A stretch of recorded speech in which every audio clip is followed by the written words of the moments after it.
I'm Erik. Today I'm going to be making a three-course meal for you involving some steak, some broccoli, and some penne pasta covered with an Alfredo sauce. We're going to use 3 different methods to cook each different meal that we're going to be making, so we're going to involve all different sciences in this process. Alright, so the first step that we're going to start with is we're going to start boiling our water, because the water takes the longest time to boil to get up to that temperature so that we can start cooking our pasta. Now, with the water, it's pretty easy. You just got to let it sit up there and absorb the heat. The water is formed with all these different bonds inside of it, which are put together, and they absorb a large amount of heat at a large time without changing the temperature too greatly. So it takes a while for the water to start to actually boil. But once it does, it will reach that temperature of 212 degrees, and it won't be able to go any higher than that. At that point, the bonds will start to break and form apart, which causes the water to start bubbling. And once you see the water start bubbling, you know that the water's at the temperature that you could add the pasta and let it begin to start to cook. Our vegetable today, we're going to be making some broccoli. So instead of just taking broccoli, throwing it in the oven, letting it cook that way, we're going to first steam it. Now, the broccoli is actually a Mediterranean vegetable, and you can eat the whole thing with whether the stem or the leaves. Today we're just going to cut off the stem, throw it away, and have some little leaves. Now what we're going to do is we're going to take it over here, and we're going to steam this so that we're not losing any of the chlorophyll that's actually in the broccoli itself. The broccoli is full of vitamins, all these rich vitamins that we actually get most of our vitamin source from broccoli. Now by steaming it, we're not going to be losing those in the water itself, losing the vitamins to the water, and it's going to keep the natural flavor of the broccoli while enhancing the richness of it. So we're going to take it, we're going to steam it here, and then we're going to start on the pasta.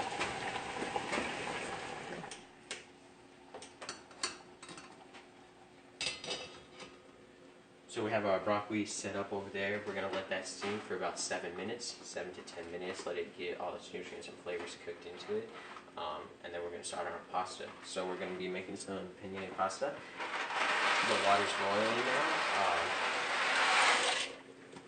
Before we put the pasta in there, you can see how it started to bubble and the steam was coming up, so you know the water's at its highest temperature that it can be reached, and it's not going to get any warmer. So we're going to put the pasta in there, and we're going to let it sit and cook and absorb all the heat from it. Alright, so we have our pasta cooking there, we got our broccoli steaming there, and now we're going to start on our meat. Instead of going outside, it's like 4 degrees outside right now, and cook the steak on the grill, we're just going to throw it on the stove right now and cook it inside. Now, the stove is great for a couple different reasons while cooking steak. One, the metal gets super hot super fast, and that allows the steak to get a nice charcoal brown on it, a nice golden looking brown that adds that flavor to it. Now it also cooks the inside pretty well. But in order to do that, you have to turn the pan on and get it preheated for a while before. So if you look, you can see steam starting to come off of the pan already since it's been cooking for a while.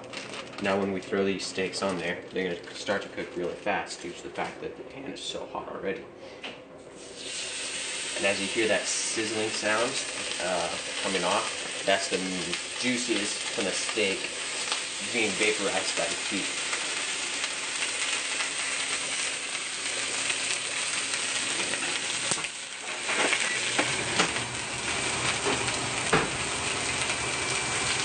We're going to let them stay here for a little bit, flip them every couple seconds. And as you can see, it's already starting to turn that different color, starting to get that browniness to it. Now with the steak, one little trick that you can use when trying to figure out how well you want your steak cooked is to just take your hands, hold your hands together, and feel the inside. Depending on what you want it, you move your finger down, starting from rare, going all the way to well done. You can just feel right here. Then you'll take the steak and you can feel it in the middle, and it'll give you a little hint to how long the steak has been cooking and how well it's going to be. The steak actually has this protein in it. It's full of protein. It's packed with it. And by heating it, we're not going to lose any of that protein flavor. It's not going to be lost in the heating process of the steak. but what we are going to gain is the flavor, the texture is going to come out. The steak's been cooking now for a couple minutes. It's cooking really fast, and it's giving that really good protein flavor mixture to it. Now, people think a lot that with steak you need to cook it thoroughly through it, kill all the bacteria out, which actually isn't true. Steak could be eaten at a pretty rare rate. Just the bacteria lays on the top of the steak. So when it's in the freezer or wherever you have it, you get some bacteria on it. However, that bacteria gets killed off pretty fast when you start to cook it. So you only need to really cook the outside layer of the steak, and the rest of it will be fine to eat on the inside, just as long as it's got that heat to it. And it all depends on how the person actually likes the steak cooked.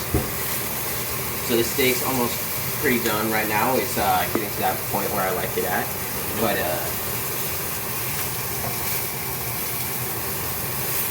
yeah, so we have our pasta over here. Our pasta's almost done as well, and our broccoli is just about finished. So we'll start on adding the broccoli into the oven in just a minute to brown it up, get that little extra flavor to it, and then we'll start on our sauce. We'll put it over here. We just like it on the pan.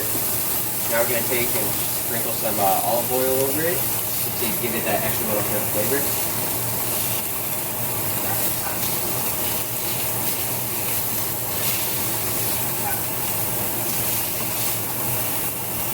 We're also going to take and we're going to add some garlic to it.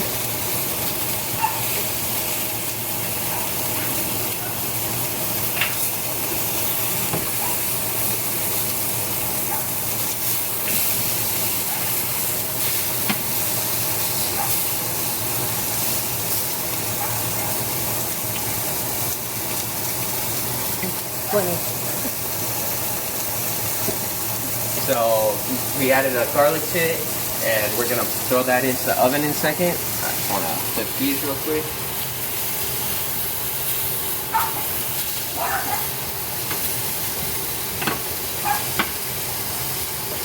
So we're gonna throw our broccoli into the oven and just brown it up a little bit.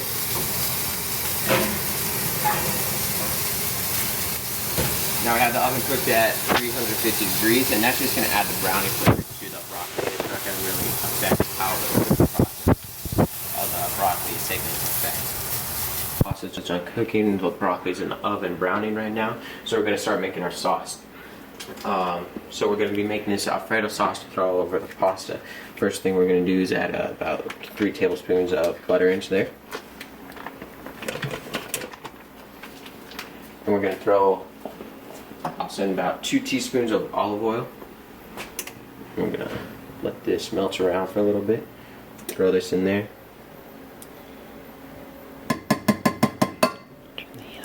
And we're gonna cook this on about medium, in between low and medium, and just let this heat up and melt all the butter and the olive oil, and go from there. Then we're gonna add some whipping cream to it, some cheeses, and then some other garlic stuff, and we'll start to cook from there. Alright, so we have our butter and our olive oil melting right now in there. We're gonna add some cornstarch. We're gonna add about 2 tablespoons of cornstarch into that. And we're gonna let this mix around, get stirred up, and then I'm gonna add the rest of the ingredients in there and bring it to a boil after that. So when you add the cornstarch in there, one of the very important things is to make sure that you keep stirring the sauce at all times so that it doesn't lump up on you and get all clumped together. And as you can see, there's no clumps in there right now, just from the fact that you're stirring it.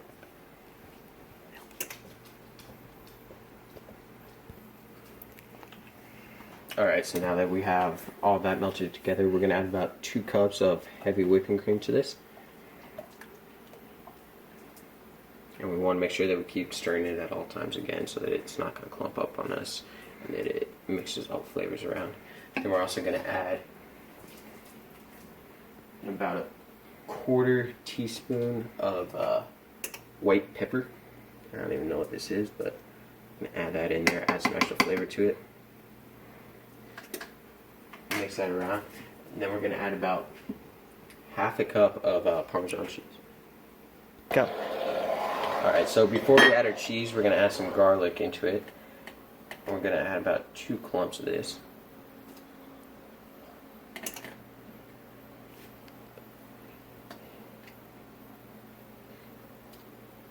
We're going to stir that around, and then we're going to let this come to a boil before we add our cheese into it. So with this sauce, we have all sorts of different flavors and proteins and carbs and all the stuff. All the basic food groups that we're adding into it are milks or cheese.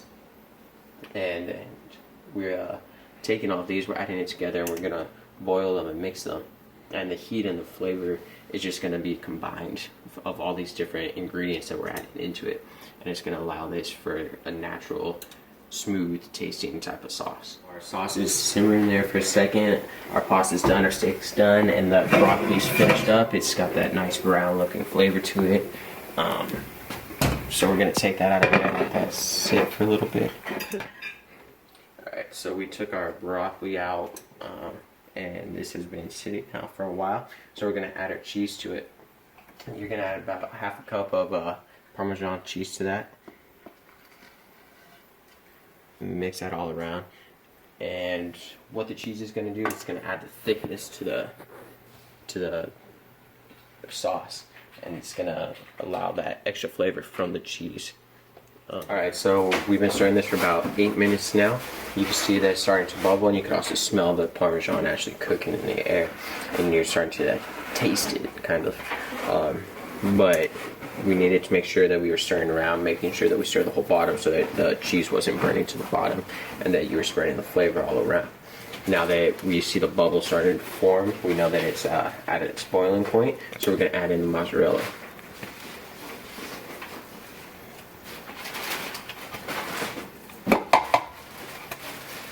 And we added in about 1.5 cups of that.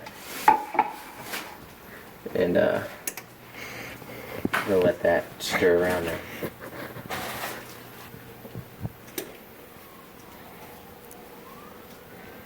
What?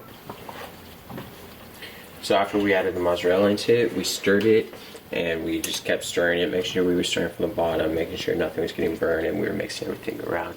And we just wanted to keep stirring it until it was thick enough to pour onto our pasta. Now we cooked the pasta a little bit early because we didn't realize how long it would take to actually cook the sauce. So we left the pasta on heat and added some olive oil to it so that it wouldn't go dry on us. Now that this sauce is ready, it's thick enough, we're going to take it and we're going to just pour it on top of our pasta.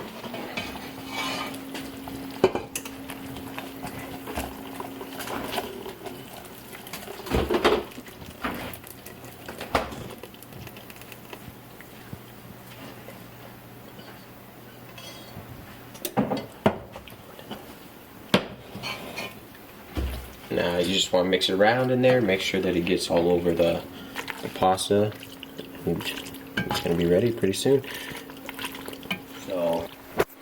So now our food is all done cooking, we're done with the pasta and everything. And to set up our plate, what you want to do is when you're cutting the steak, you want to make sure that you cut across the grains of the steak so that you get to see it, and that's how Mr. Potts likes it cut.